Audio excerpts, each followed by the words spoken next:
everybody, it's Jamie from No Getting Off This Train. I invite you to come along with me as I feel nostalgic and make one of my grandma's old famous recipes, broccoli cheese soup. How many of you have fond memories of like going to your grandparents' house and you just have all of this amazing food? Grandma is such an amazing cook, and every time you come over, it's always something new, a new recipe, or even like something old and comforting. That's how my grandma was when I was a kid. Going over to her house, she would always make something. Didn't matter what it was. It could have been cookies, could have been my favorite soups, it could have been something completely different, but there is always something there for me to eat and enjoy. And then as I got older, she actually started writing down her recipes on index cards and then even like taping other recipes onto the cards and giving them to me throughout the years. So now that I'm married, have our own house, cooking my own meals, I now have those at my disposal to choose whenever I want. And to be honest, I haven't looked at them in a very long time, but recently I was feeling really nostalgic and wanted to get them out and look at them, see what all was in there, and see what I could find to make for you all. This is also another suggestion actually from one of you wanting me to make some old family recipes. I think that's what got me inspired to finally look through them again. So one of my favorite recipes that she would make for me would be broccoli cheese soup, or even cauliflower cheese soup. It's basically the same recipe, you just switch out the vegetable. But even like upwards of a few years ago, she would say, "Hey Jamie, is there anything I can make for you?" And like without fail, I would say broccoli cheese soup. It was my standard go-to because there's just something about her soup. It was just so comforting to me. So I'm gonna make it again today for you. I also want to show you like the actual index cards that she gave me and kind of go through some of them and see what maybe I would like to make next. So what do you say we take a trip down memory lane? Okay, so here is my huge stack of index cards and recipes. I had so much fun looking through them all, and as you can see, like some of them are actual recipes that she wrote down. Some of these are like magazine cutouts, but each one, I mean, definitely made with love. There's so many in here. I mean, there's breakfast, so a hash brown sausage bake. I see one for salmon patties here. And then over here, she's got a lot of her homemade recipes. I looked through these earlier. The two that really stood out to me that I might try next are this meatball stew, because it's super easy, quite just a few ingredients and it's done. And then also this beef roast with gravy.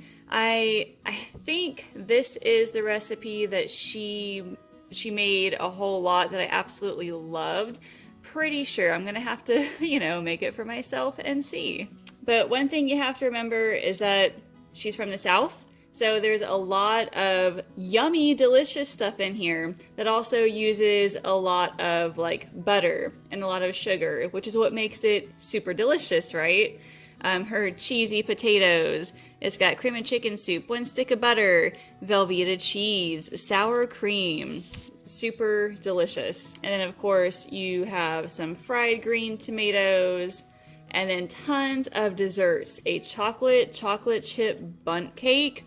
Like, holy cow. These are recipes that you might find like in one of those, those church cookbooks where like people submit their best recipes and then like they distribute that around the church. This is what I think of when I see these. I love recipes like that. Oh, and here's one of my favorites, peanut butter pie. She always made the best peanut butter pie. And then like here's one for a super easy spaghetti salad. It's like 4 ingredients. And then you could also add like your favorite vegetables, onion, celery, cheese.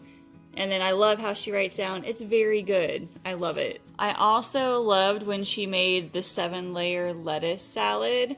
Just all the stuff that goes in it. Every time she made it, it was so good. Oh, and here's one that I actually modified for myself. I think I'll link that below.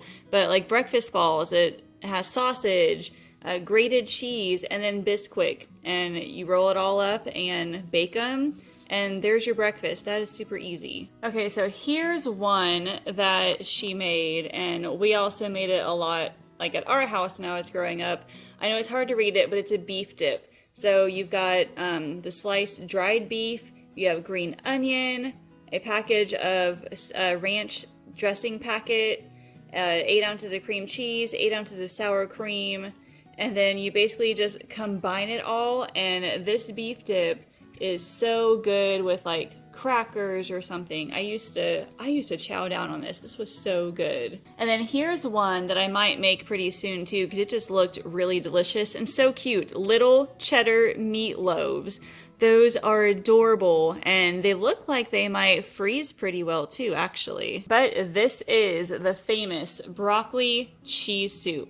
So you've got just a few ingredients here: the frozen broccoli or cauliflower if you just wanted to switch it up, chicken broth, milk, cheddar cheese, instant potatoes, and then salt and pepper.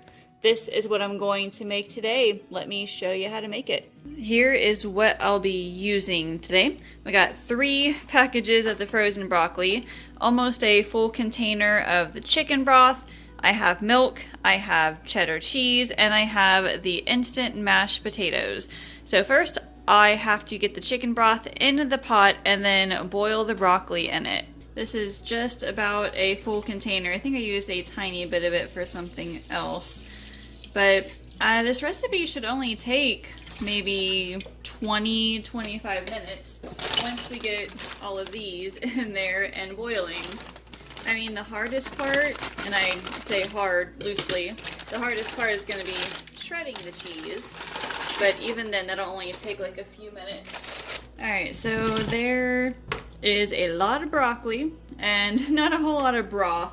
However, I know the broccoli will kind of cook down a little bit, and then I'll be adding the milk here after it's done boiling, so that will add all the extra liquid. While I'm waiting, I'll go ahead and shred the cheese. So the cool thing about this recipe is that you can do this with either broccoli or cauliflower. She has done both, and actually the recipe card here says you can use either frozen broccoli or frozen cauliflower, which is pretty awesome. I've had both, but honestly I prefer the broccoli. I'm putting all of this in a bowl because I'm using the cutting board right now to slice up some jalapeno cheese bread that I just made earlier in the bread machine. Yeah, honestly, you cannot have a homemade soup without homemade bread. I am so addicted to this recipe right here. I'll have it linked below for you all, but alright, to be honest with you, this is the second time in actually 2 days that I have made this recipe, because we used it for a different recipe and now like we ate some of it, but this broccoli cheese soup is going to serve 6 and we need more bread to go with it. Great, the broccoli has cooked down a bit. It is pretty much fully cooked. Now, I am pretty sure that my grandma blended this up a little bit because I don't remember all these huge chunks in there. So I have my handy dandy immersion blender here that I'm going to use and just kind of mix this all up a little bit.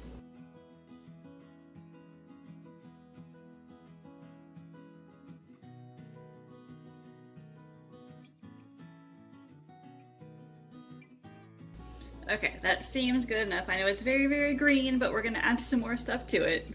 Okay, I'm going to turn it back on just a little bit. I'm adding the milk. Now I don't want it to go to a full boil, so I'll add the milk and let it at least heat up a little bit, and then we'll see about adding these potatoes.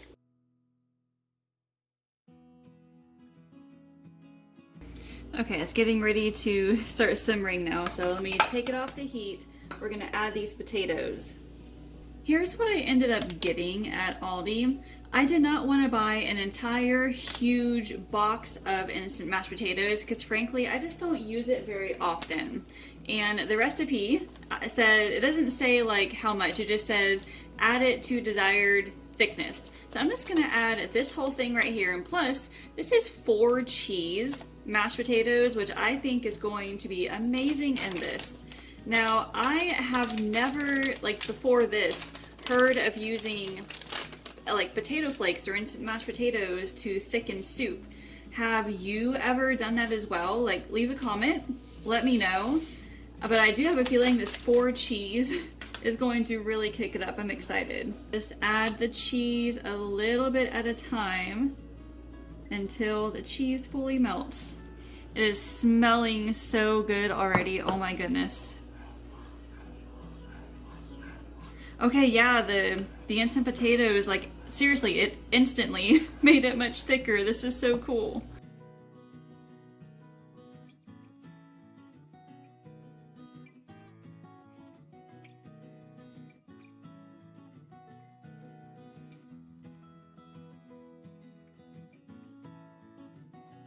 Oh my gosh, look at this soup.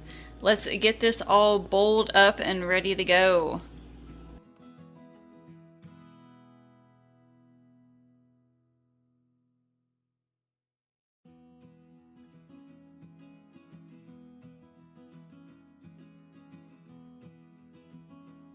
Okay, it's time to actually try the soup. I am so excited.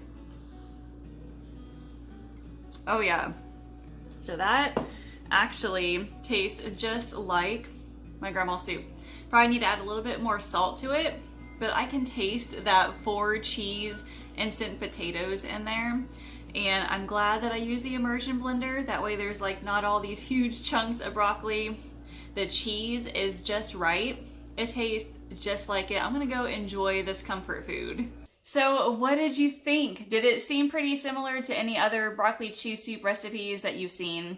I've said this before, I've never used instant potatoes in a soup like that to make it thicker, but holy cow, I may have to start doing that more often because that was genius. The recipe for this will be in the description, so make sure you check that out and write that all down if you want to try it for yourself. Also, if you saw anything interesting on those recipe cards, let me know what you want to see next. I am still kind of feeling nostalgic and want to start making a few more of those recipes, so let me know. In the meantime, as always, make sure you subscribe, like this video, and ring that bell down there, and that way you'll be notified when more of these videos come out, as well as my other grocery hauls, recipes, and meal planning tips. Thank you all so much for watching, and I will see you later.